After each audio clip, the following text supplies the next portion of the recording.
Good evening and welcome. My name is Dexter Robinson, and I'm pleased that so many of you expressed interest in this presentation. When I first started hiking with the Appalachian Mountain Club, I couldn't believe people were hiking 4,000 footers in winter. It seemed a bit crazy to me given Arctic outbreaks with extreme cold, nor'easters with high winds, and occasional news reports of hikers being rescued or in some cases succumbing to the elements. Later, I attended a winter hiking program that included an indoor presentation followed by a series of winter hikes of increasing difficulty. So I got into winter hiking a little bit at a time. I took a few more courses, did more winter hikes, gaining knowledge and confidence. And eventually I found myself hiking all of the 4,000 footers in winter, plus doing some mountaineering out west on Mounts Hood and Rainier. For me, winter hiking in the New Hampshire Whites is a challenging but rewarding endeavor. Winter has become one of my favorite times of the year to hike. There are no bugs, less humidity, and generally fewer people hiking. When there's snow on the ground, the trails are smoother with fewer rocks and roots to navigate over. Visibility is better with the leaves off the trees, and vistas can be breathtaking. A blanket of new snow creates a fresh new look to the outdoors with the opportunity to observe animal tracks. A blend of ice and snow can create some awesome effects to enjoy and photograph. My goal in this presentation is to encourage as well as help you extend your hiking of the 4,000 footers into the winter season. When I'm winter hiking, I sometimes see hikers dressed inappropriately or with insufficient gear.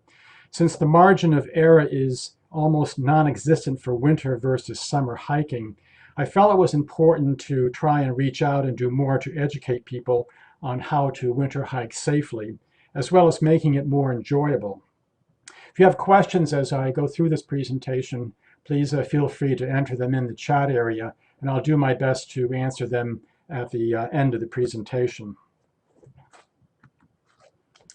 This is an outline of what I will be discussing, which I emailed out earlier.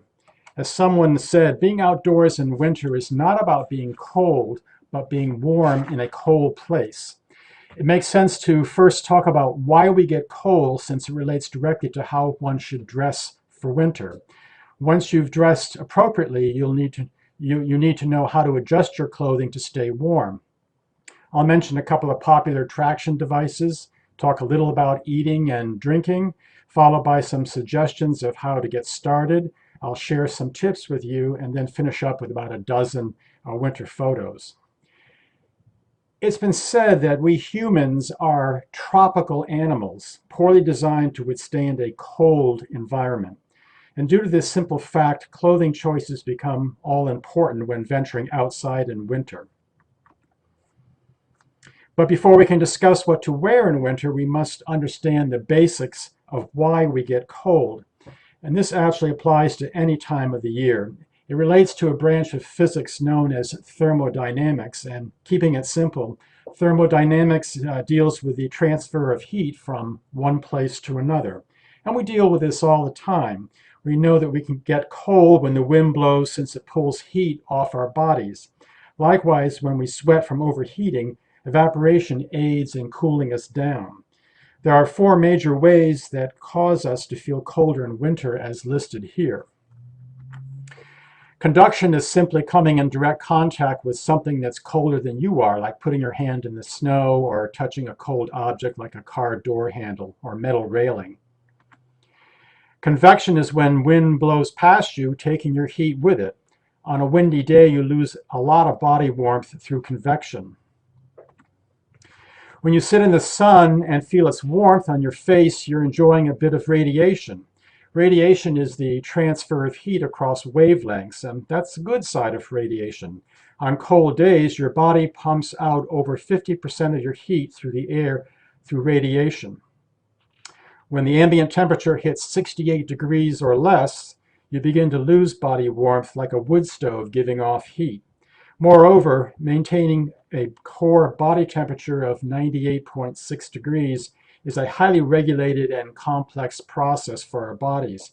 It's estimated that 80% of the energy we obtain from eating food goes into sustaining this core temperature. Changes of only 2 to 3 degrees can greatly impair physical and mental performance. When you sweat, you lose heat through evaporation. In the summer, when the breeze blows over you, it removes the water vapor from your skin. It cools you off, and you feel great. But in the winter, when the wind does the same thing, it's called wind chill, which can be dangerous. With respiration in winter, we breathe in cold, dry air and exhale warm, moist air, thus losing heat and moisture. Consequently, it's important in winter to stay well hydrated.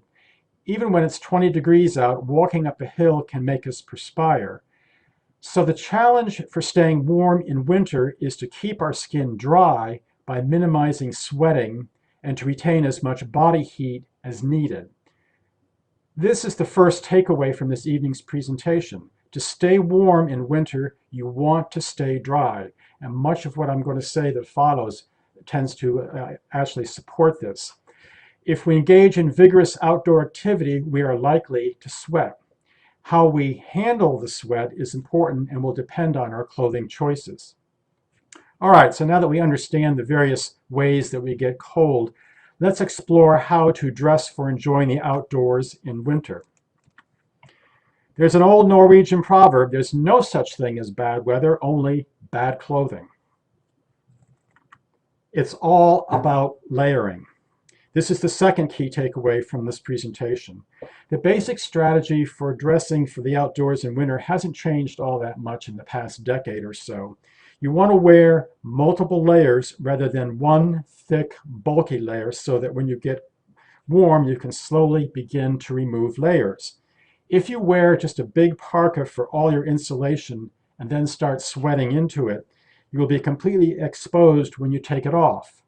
It's better to wear a couple of insulating layers and a shell on the outside to regulate your body temperature and avoid sweating. And this applies to activities that generate heat like walking or hiking. It wouldn't apply on a cold day if you're sitting outside on bleachers watching a football game or standing on a platform waiting for a train. The Wilderness Education Association has invented an acronym for this layering system. It's called WISE. It stands for Wicking, Insulation, Sheltering, and Extremities. So we start with the base layer, which needs to move the moisture away from the skin. A good wicking layer made of silk, nylon, spandex, wool, polypropylene, and other synthetics will draw sweat into the fabric, moving water through fibers and away from skin. Cotton should be absolutely avoided at all cost for winter hiking. It acts like a sponge to hold moisture. Your base layer should fit snugly in close contact with your body. In addition to wicking away moisture, the base layer helps to protect your skin from extreme cold. For your upper body, you want to wear a thin, long-sleeve shirt. The thinner, the better. For the lower body, you want a layer similar to your upper body, that is thin, long underwear, similar in thickness to the upper body. Here are a couple of examples of wicking layers. My favorite base layer is a Patagonia Capilene long sleeve pullover shirt. It's thin and it dries quickly. Yeah, it's a bit pricey, but it does last a long time. I have some of it, which is almost 20 years old, and it's still quite usable. On the right is a shirt that costs less, made by the sportswear company Head. I once attended a lecture by a cold weather specialist for the U.S. Army, and among other things, Dr. Murray made this statement about getting wet. If you're wearing the wrong clothing like cotton, which gets wet from perspiration, melting snow, or a cold rain, you will lose a lot of heat.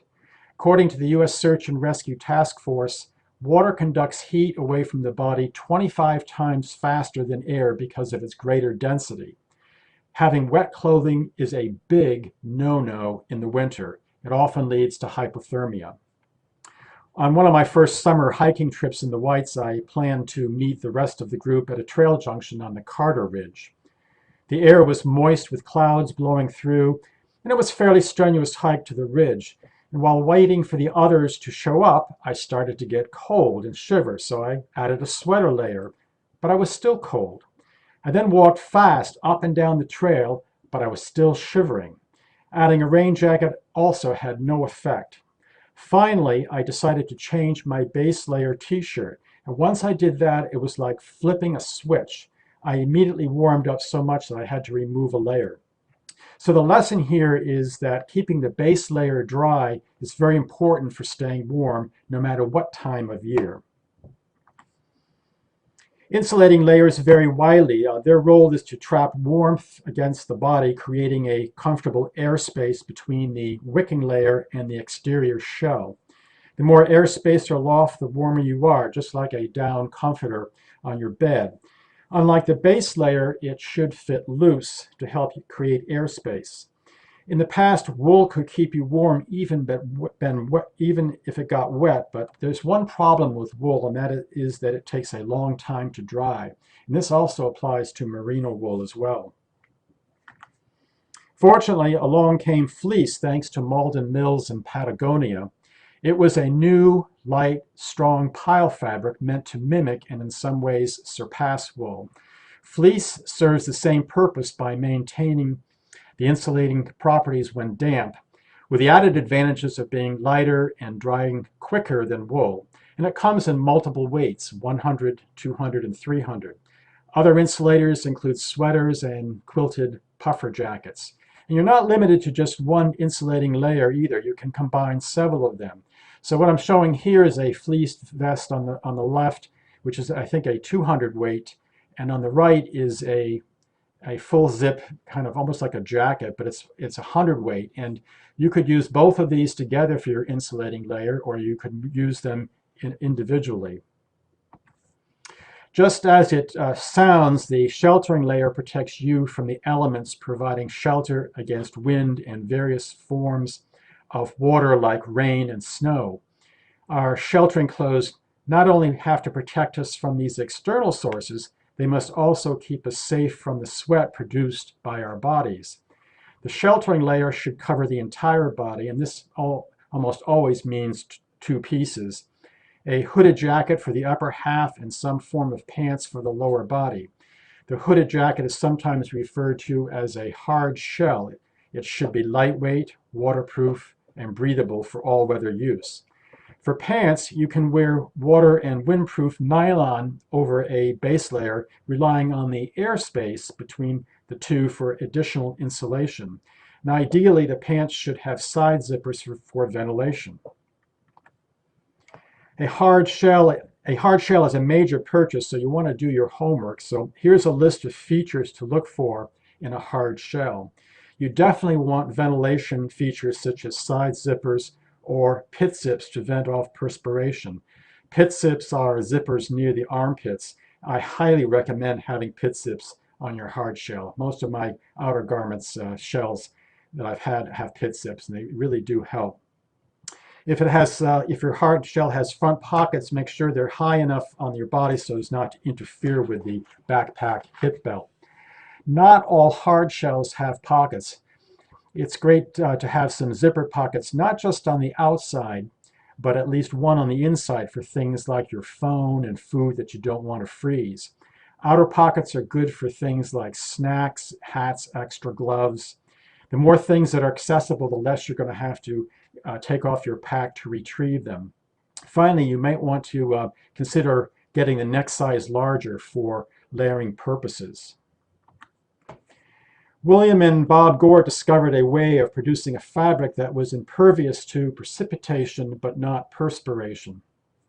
The early Gore-Tex raincoats had two layers, one layer of nylon and an inner layer of Gore-Tex material bonded to it. The nylon layer was treated with a repellent known as DWR, which is still around today, standing for Durable Water Repellent.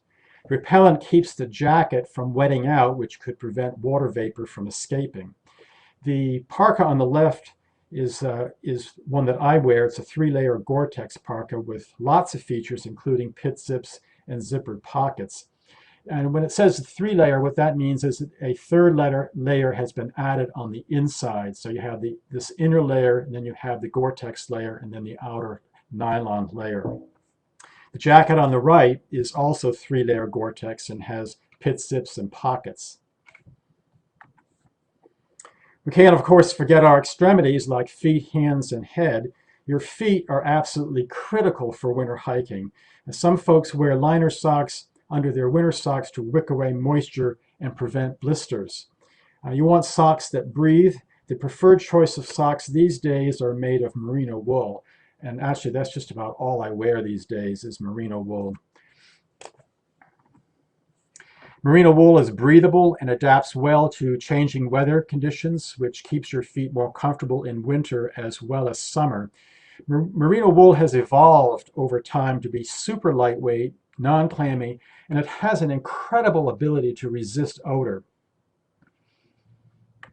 Over the socks go your winter boots. This is another important and major purchase. Winter boots vary greatly in weight, warmth, support, and function. 3-season hiking boots are just not warm enough given the amount of contact with the cold ground, snow, and air temperatures. You need insulation and waterproofing. The latest generation of winter hiking boots are lightweight, waterproof, compatible with microspikes, snowshoes, and, depending on your shoe size, more aggressive strap-on crampons. Most winter boots come in only medium width, so if you have wide feet like I do, you'll have to purchase the next size up. If you do find some winter boots that come in a wide size, let me know, because I've been searching for some time. Some manufacturers publish the temperature range for their boots, but these numbers can be misleading since it really depends on the individual. A more useful unit of measure is grams of insulation, and for winter hiking the 4,000 footers, I highly recommend getting at least 400 grams of insulation. This is the Vask Snow Bourbon boots, which I use. They have a newer version labeled Ultra Dry, and currently they are among the top 10 winter hiking boots, along with the others that I've listed at the bottom. For many years, pack boots have been popular for winter activities. Although they're warm and can take microspikes and snowshoes, most of them are not stiff enough to be safely used with crampons. Plus, they can be very tiring to walk in for great distances. And for these two reasons, I do not recommend them for hiking the New Hampshire 4,000 footers. Mountaineering boots are a third choice. They have a stiff sole and are designed to take a wide variety of step-in and strap-on crampons. However, they are expensive. They tend to retail around $500, $600, and $700. An important item, actually a requirement for your boots, are winter gaiters. In addition to keeping your feet warm, they prevent snow from entering your boots. When it comes to the hands, there are many options. Modern gloves and mittens should follow the same basic principles as the rest of outerwear, employing some form of layering with a lighter layer next to the skin, an insulation layer, a shell that protects your hands from the elements on the outside. Of course, mittens are warmer than gloves, but gloves allow maximum dexterity, simplifying tasks like retrieving your snacks. A popular combination I use, and is pictured here, is a thin liner glove under a heavier and waterproof glove or mitten, but for me, since I tend to have cold hands, it's usually a mitten. In extremely cold conditions, I use a pair of Outdoor Research Ulti-Mitts, which feature a shell over an insulating mitten. Then I use a liner glove with them, thus making a 3-layer system. And I should add, I also have probably will add a chemical heat pack as well to that. Having strings attached to the mittens makes it easy to remove the mittens without the risk of them blowing away or falling in the snow. Hats provide a layer of warmth under the hood of your shell, and winter hats come in all types of materials and thicknesses, from thin to thick. I generally carry 2 different hats, one thin and one thick. Both of these are fleece. Further protection for your head can be accomplished with thin or thick balaclava, and some balaclavas have the ability to be adjusted, covering part of your face, such as this one. And of course, there are buffs pictured here, which offer great versatility as illustrated. Similar to adding and removing upper body layers, adding removing hats and face protection provides another excellent way to adjust your body temperature. The E and Y's acronym also stands for extra. It's always a good idea to bring along a change of socks, gloves, hats, and additional layers you can add if you find yourself getting too cold. At a minimum, I always carry an extra base layer shirt just in case if what I'm wearing gets damp, as in the example I gave you earlier. Also, an extra pair of socks, and I always carry a down parka in case of emergency when I might be standing around for a period of time. And don't forget sunglasses for your eyes. If you get into treeless areas, it can be really bright out. And this becomes an issue really in late winter and early spring in the months of March and April when the sun is higher. I had an experience several years ago of going into Tuckerman Ravine to watch them spring ski, and I was getting it with a clear sun. I was getting it from both sides of the ravine, the head wall, and the snow on the ground. And despite putting sunscreen on, I got quite a nasty sunburn. So it is important to have not only sunglasses, but also some sunscreen. For above tree line and exposed summits, ski goggles may be required as well. While all of this clothing information is helpful, though, it doesn't address how to regulate your body temperature for the outdoor activities that cause your body to generate heat. You may wonder, how does one do that? Well, here is the third major takeaway for the evening. The goal of staying warm and avoiding perspiring is achieved by adjusting your layers so as to always feel just slightly on the cool side. It sounds kind of rather simple, right? But it's contrary to what we usually do when we feel the slightest bit cold. What do? We pile on the layers. And that's okay if you're not generating heat, but for hiking, you have to be aggressive and change your layers so you won't overheat. It's a balancing act between heat production and heat loss. For me, one of the most difficult parts of a winter hike is getting ready with my gear at the trailhead parking lot and waiting for others to do the same. I have to really layer up, and then when we begin the hike, I need to shed my heavy layers because I know I will start generating heat and potentially perspiring. So you have to adjust layers when you go from this state of not generating heat to an activity that generates heat. Note that everyone's metabolism is different, hence each of us may have different layers on and need to change them at different times. Consequently, if you're hiking with a group, expect to be stopping a lot to adjust layers.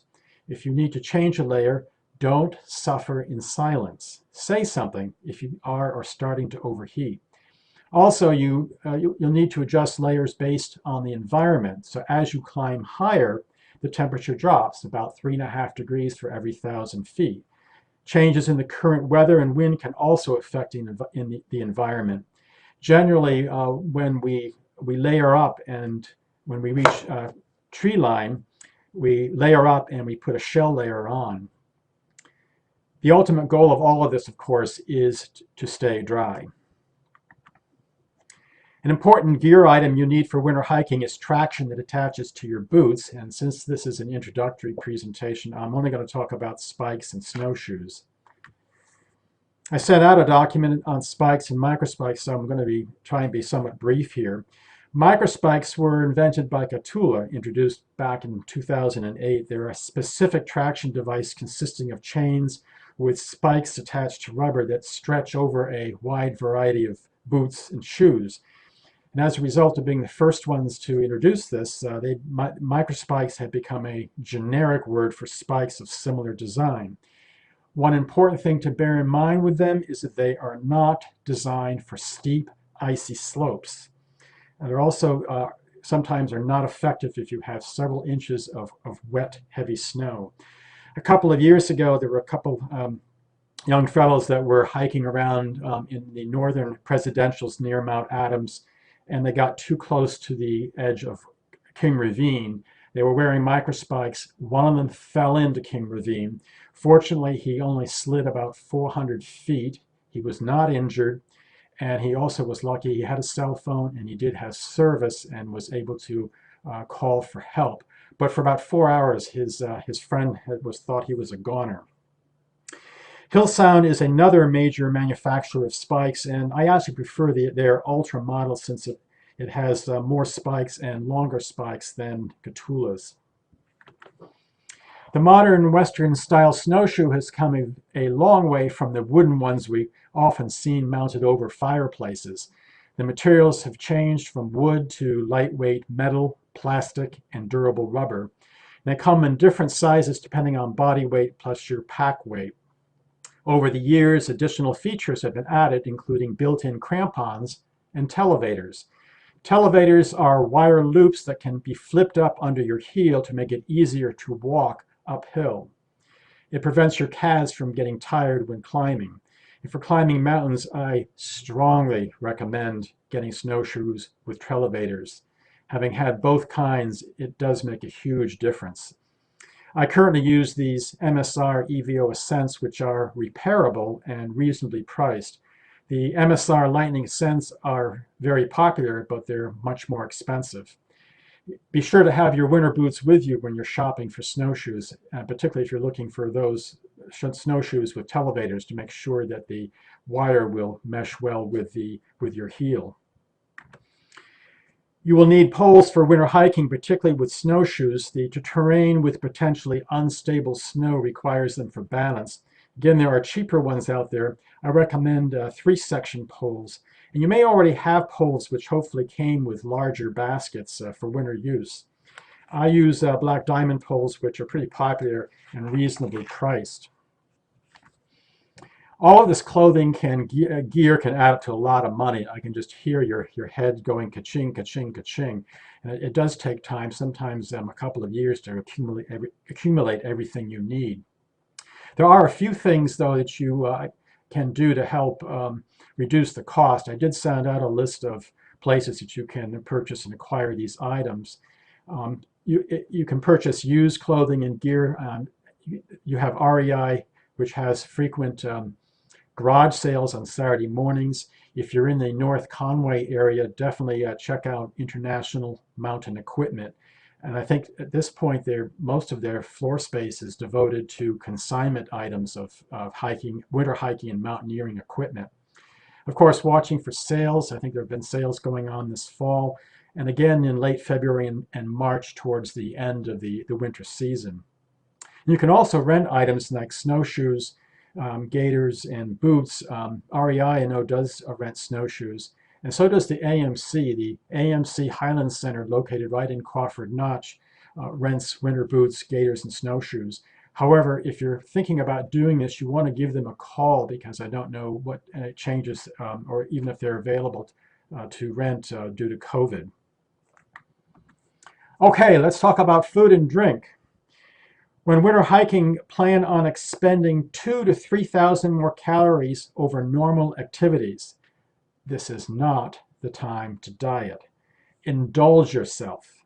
For those of you who have some leftover Halloween candy, here is your chance to enjoy it without feeling guilty.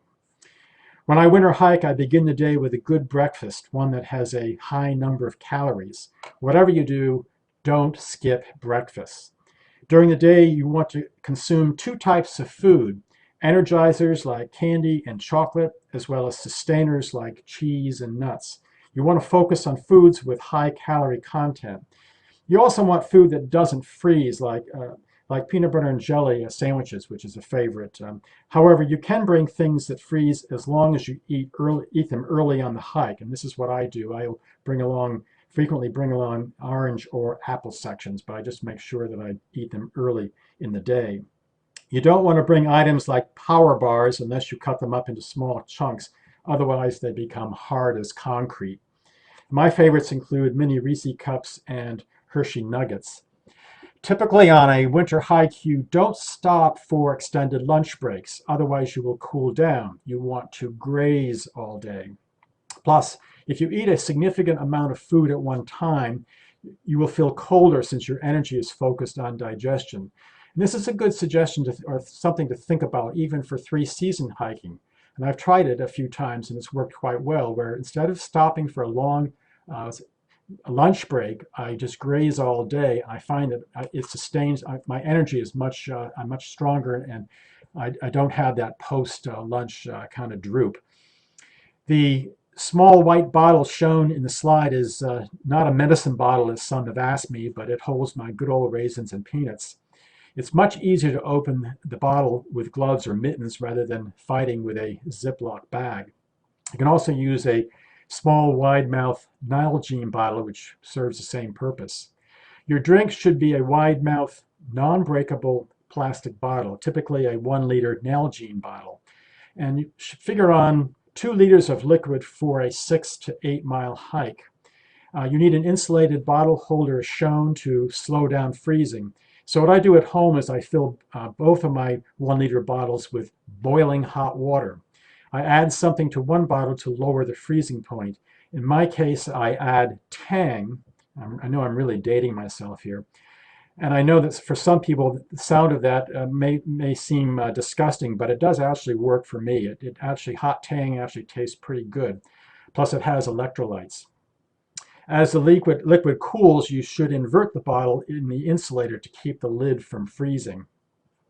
Food and drink should be accessible. If you shouldn't have to take off your pack for a snack or a drink. Otherwise, you're less likely to drink and eat sufficiently. So I usually wear a small waist pack for snacks. And I have 1 liter I can access that's attached to my pack. And if you have a reachable side pocket, that will also work. The 2nd liter of water is inside my pack, and I either put that in another insulator or in an old wool sock. I don't recommend using a hydration bladder since the bite valve and the hose can freeze. And I know some people have done things like blowing back through the hose or raising the hose to try and get the water out. And if it's probably somewhere around freezing 32 degrees, maybe a few degrees higher, you can get away with it. But I just think it's just another risk factor. And most of the time, you're going to be climbing higher anyway, and it's going to be getting colder. So it's not worth taking the risk. You might also want to carry a non-glass hiking thermos with your favorite drink. And again, I want to emphasize non-glass. The choice of drink and food is personal. You have lots of choices to choose from. All right, now I want to show you 2 photographs illustrating some clothing and gear combinations. This late November photo was taken on Jennings Peak with Sandwich Mountain in the background, and it illustrates what one might wear in not too cold or windy, but kind of winter-like conditions with only a couple inches of snow. I'm wearing a fleece jacket over a base layer, and for the lower body, I'm wearing 3-season nylon hiking pants over long underwear. Soft shell pants over long underwear would also work. I have on winter gaiters and microspikes for traction. This early March photo was taken on Camel's Hump, a Vermont 4,000 footer. It illustrates a more typical winter layers with a winter shell over an insulating layer and a base layer. And for the lower body, I wore snow pants over long underwear. Note the insulated bottle holder hanging via a non-technical carabiner with my drink inside, and the small waist pack for my snacks. I'm using Black Diamond poles and MSR snowshoes, and I'm wearing sunglasses because it was really bright, although somewhat foggy. It was very bright. Okay, so getting started, here's some suggestions. First thing you want to do is to go through your closet at home and see what you already have that could serve as your base for your base layer, insulation, and outerwear. You might have different weights of fleece that are suitable. If you're a skier, you probably have most of the necessary clothing items. As for traction, at a minimum, you should invest in microspikes. Even if you decide not to winter hike, they may come in handy in mid to late fall or early spring, the shoulder seasons as we call them. Winter is tough on cars, and check out your tires and battery to make sure they're in good shape. You don't want to return to your car after a hike only to discover that your car battery is dead. Trailhead parking is limited. Not all parking lots are plowed, and those that are have fewer spaces. Side of the road parking can be difficult with snowbanks. Plus, with COVID, there's less carpooling and more competition for fewer spaces. Be sure to check the New England Trail Condition Reports, which I've sent you. One of the documents had a link to that. It can give you the valuable information on the current trail conditions and recommended gear for that hike. You can even call places like the AMC Highland Center in Crawford Notch and ask them what the trail conditions are like for climbing a number of the nearby 4,000 footers like Mounts Pierce, Eisenhower, Jackson, Tom, Field, and Willie. This business of layering and wanting to feel a little bit on the cool side does take a little bit of practice, and I suggest that you dress in your winter layers at home and go for a brisk walk and see if you can practice that layer changing to stay slightly on the cool side. Also, practice putting on your microspikes and snowshoes before you actually go on a hike, and particularly with a group, that's important. You don't want to hold everybody up if you're having trouble putting these things on. Also, putting on microspikes, I would practice doing that because they are not idiot-proof to put on. I have seen experienced winter hikers put them on incorrectly and have been behind them watching the chains and the spikes flopping around, not doing much good. Finally, be conservative and start small. Select a mountain under 4,000 feet to start with. The word easy is important here. Mount Chicora is under 4,000 feet, but it is often more challenging in winter than some 4,000 footers. Here are some suggested mountains under 4,000 feet. Be aware that none of these are necessarily easy. Ground and weather conditions can make them hard, layers of heavy ice and very deep snow. And as I've indicated in an earlier communication, I'm planning to offer some hikes to some of these locations like Mount Willard and Mount Webster. And this is a great way to test out your gear, clothing layers, and heat management. I'd like to give you a few winter hiking tips. Check the forecast frequently. Please take the forecast seriously. I recommend checking it right up to the day of the hike, as well as the day after the hike, because sometimes the weather comes in sooner. Also, pay special attention to the wind speed and wind chill temperature. We tend not to do that so much for three-season hiking, but it is really important for winter hiking to look at that wind chill. The Mount Washington Observatory, when wind chills are severe, will actually issue a warning in red type usually that it's rather dangerous for above tree line travel. Also, look at check the number of hours of daylight and also what the sunset time is so that you can allow yourself a buffer of daylight in case you're running a little bit on the slower or behind schedule. Be prepared to turn around. I've turned groups around a number of times in winter when the forecast was incorrect or visibility got unexpectedly bad. Goggles and glasses fogging up, or worse than that, icing up. Moreover, it's important to have an agreed upon turnaround time that gives you sufficient daylight for your return to the trailhead. Legendary mountaineer Ed Viesturs once said, "Getting to the top is optional. Getting down is mandatory." Safety should always be your first priority. Bring a headlamp, and I'm sure that many of you, or hopefully many of you, do that for your summer hikes. But however, you want to replace those regular batteries with lithium batteries because lithium holds up better in cold weather. Test it before you put it in your backpack.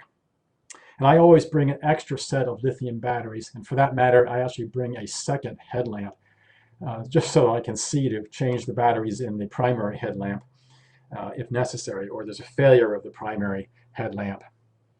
Use a winter hiking clothing and gear list. This is important so that you don't forget something that's really important or maybe critical. And I will be sending you a general winter hiking list that you can work from that will help you create your own list. Cover your face with a skin moisturizer with a sunscreen rated at SPF 30.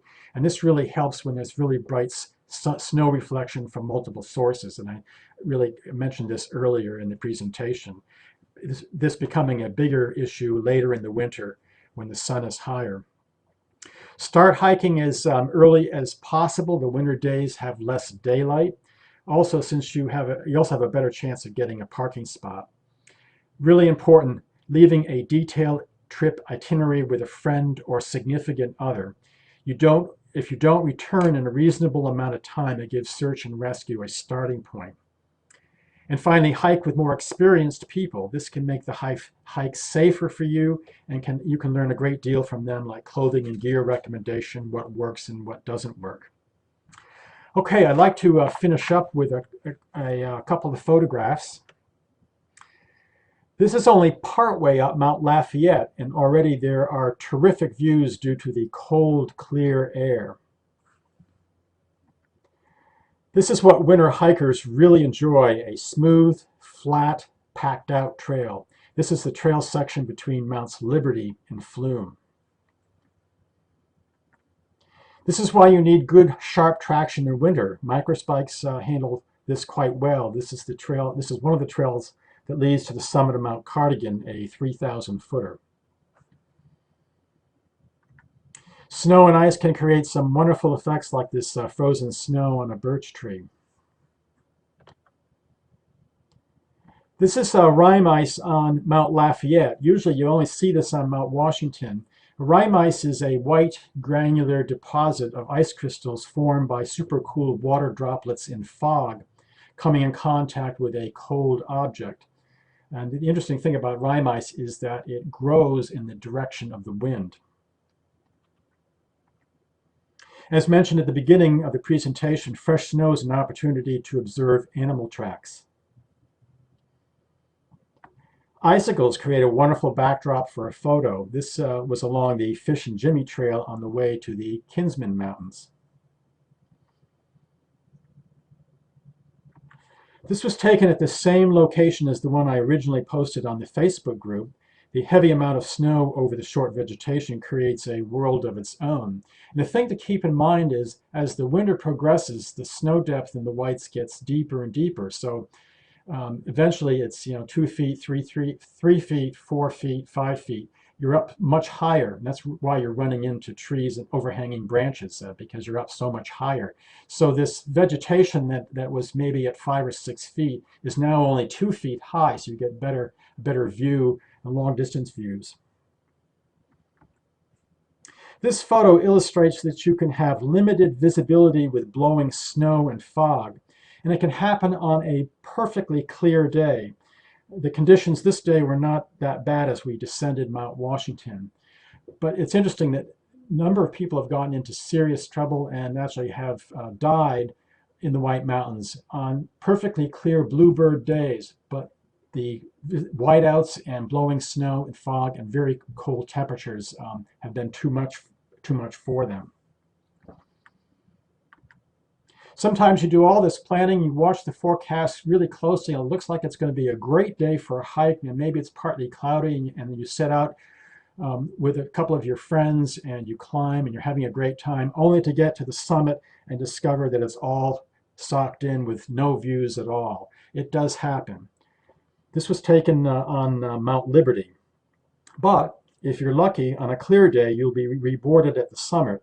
This photo was also taken on Mount Liberty from the same spot facing the same direction.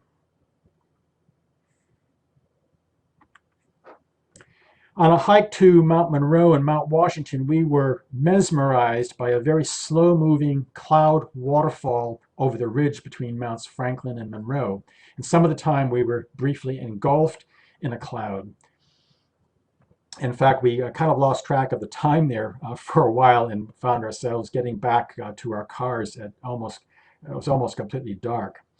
The next slide is actually a video clip which don't always work that well in Zoom sessions. One of the activities you can only do in winter is butt sliding. Sometimes it's the safest and only way to get down on a steep trail. The best one I've done was coming down from the summit of South Hancock. If you want to perhaps try and do it, wait until early March when the snow is built up. It lasted about 15 minutes and we dropped about 700 feet, and I was able to use my snowshoes for braking.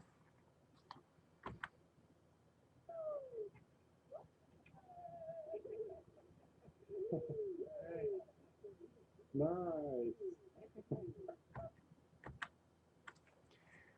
One reason why winter is great for photo taking is the low angle of the sun, which lasts for hours.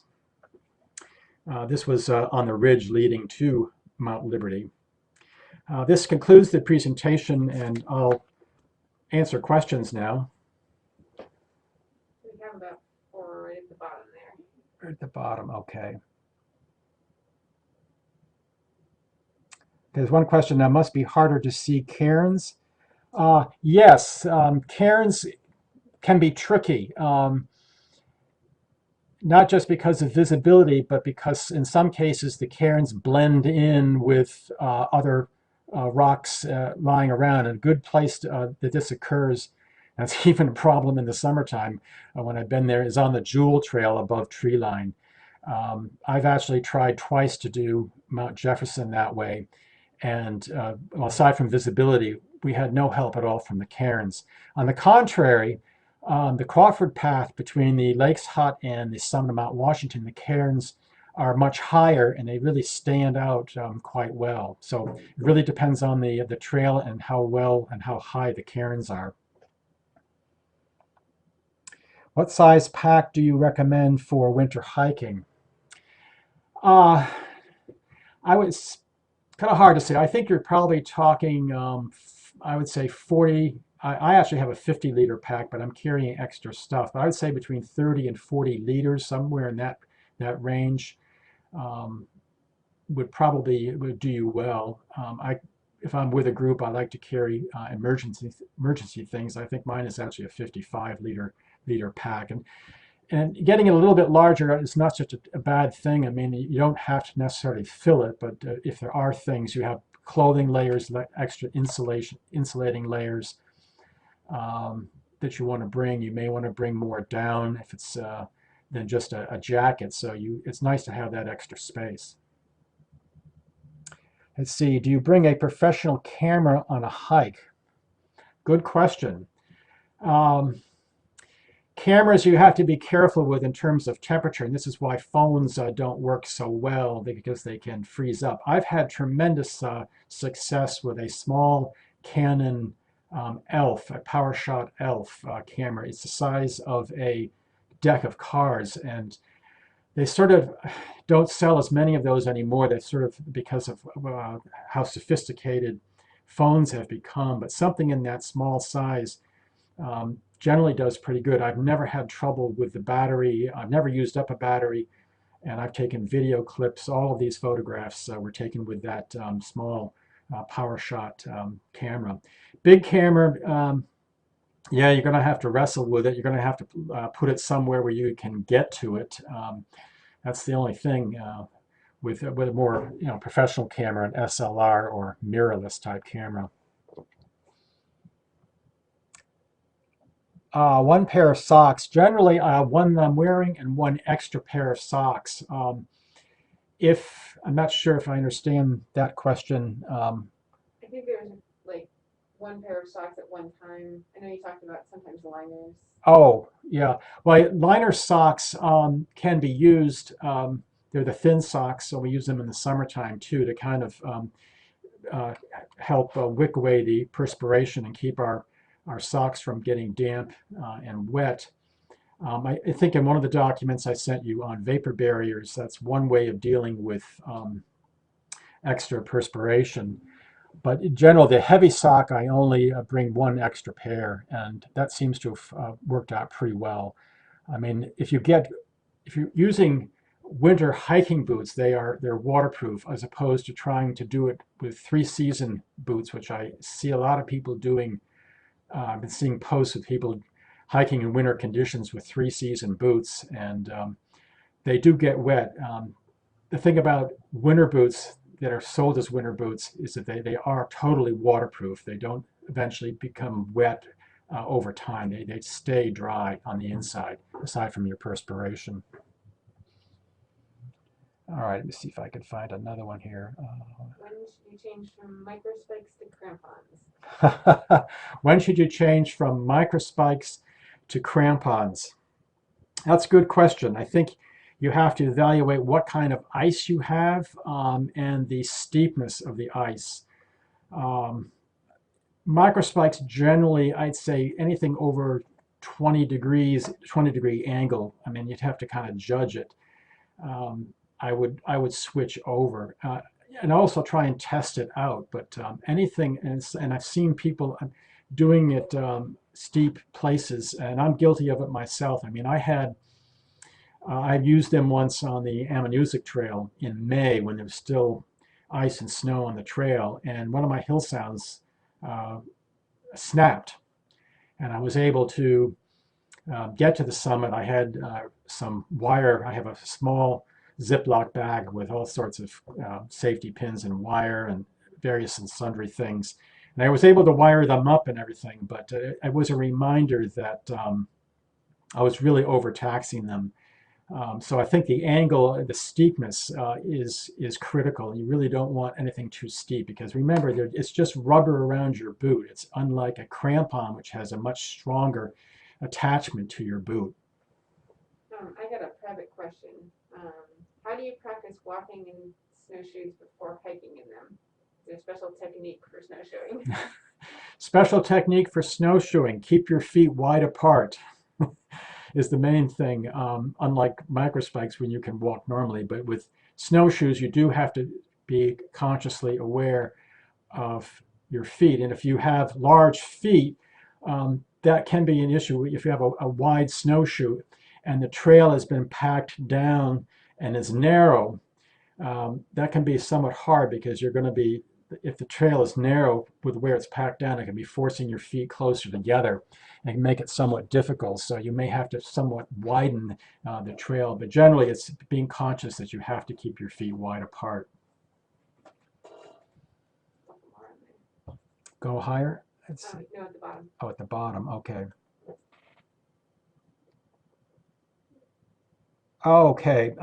Last year I struggled attaching my snowshoes to my pack. Best place to attach them? Well, that's a good question. And it's something I usually deal with when I'm getting ready for a hike. And I actually took some photographs of some of my packs to remind myself how I attach them. First of all, I made sure when I purchased a winter pack, and it was actually a recommendation that I got from Phil Warner on Section Hiker, sectionhiker.com, is I got a pack that had pockets on the side, and it had straps on the side of the pack, which made it perfect for attaching snowshoes.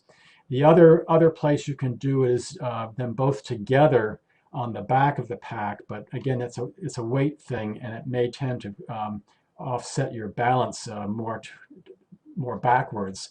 I think the side of the pack is preferable.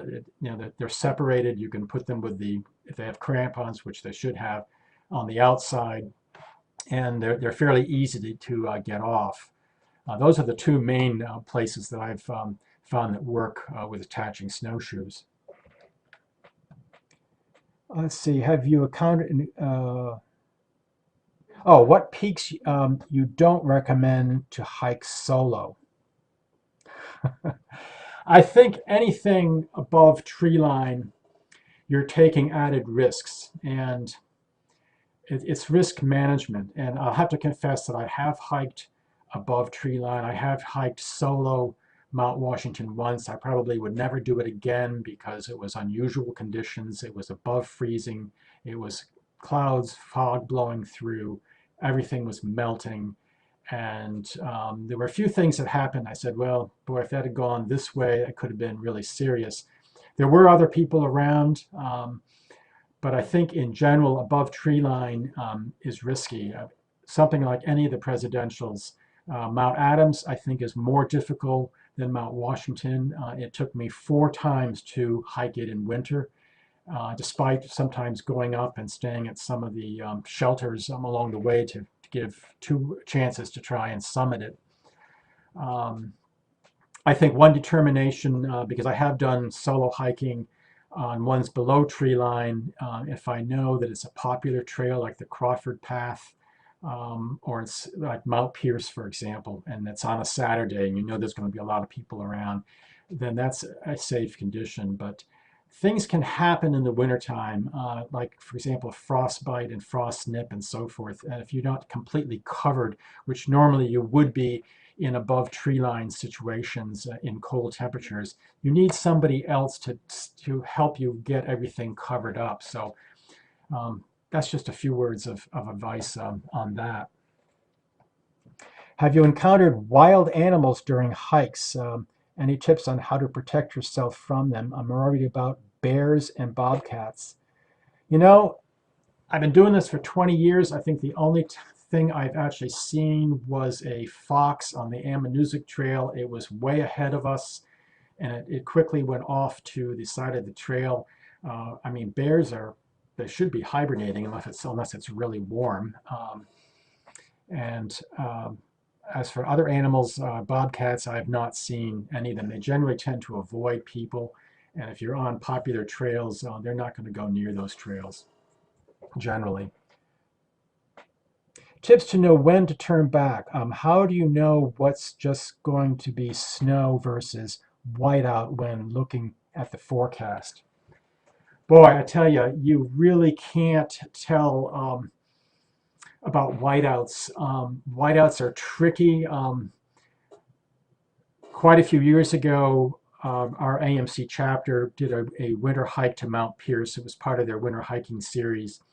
And some things didn't go quite right in the hike. At least I wasn't there. I got various reports. The hike group didn't stay together, but eventually they did get to the summit. And all of a sudden, the clouds were blowing through it. All of a sudden, I don't know, a cloud kind of landed with a snow shower, essentially, on the summit, and it was total whiteout condition. And fortunately, there were some experienced people there that took out their maps and were able to find their way back and get down below tree line. Having said that, whenever I'm going above tree line with people, I work out my compass bearings ahead of time. Like, for example, what is the compass bearing between Lakes Hut and the summit of Mount Washington? In other words, between two known locations. This is a good motivation for learning how to use a compass. It's gotten a lot easier, I'll have to say, with some of the apps. You can actually get the angles that you need without having to sit down with a map. So I think getting prepared, having a map, having some bearings, and knowing how to use a compass helps. Forecasts are tricky. I hiked Mount Washington in every single month, and the strategy I used for dealing with the weather, it was all about the weather. I had 3 weather forecast services that I used: the Mount Washington Observatory, Mountain Forecast, and weather.gov. And I didn't go unless all 3 of those were in pretty much agreement. And many times, more than a couple, the day to go for the hike was the day before a storm was going to be coming in. And the reason for that is, if you know a little bit about weather, is the high pressure system has moved over the area. The winds switch around to the southwest. It's warmer. The winds calm down. And so you have that kind of lull before the storm. And that has worked out well for me. So I'm looking for that combination, but I'm also checking these forecast services to see that they're synchronized. So I strongly recommend doing that. That was it for questions. Okay.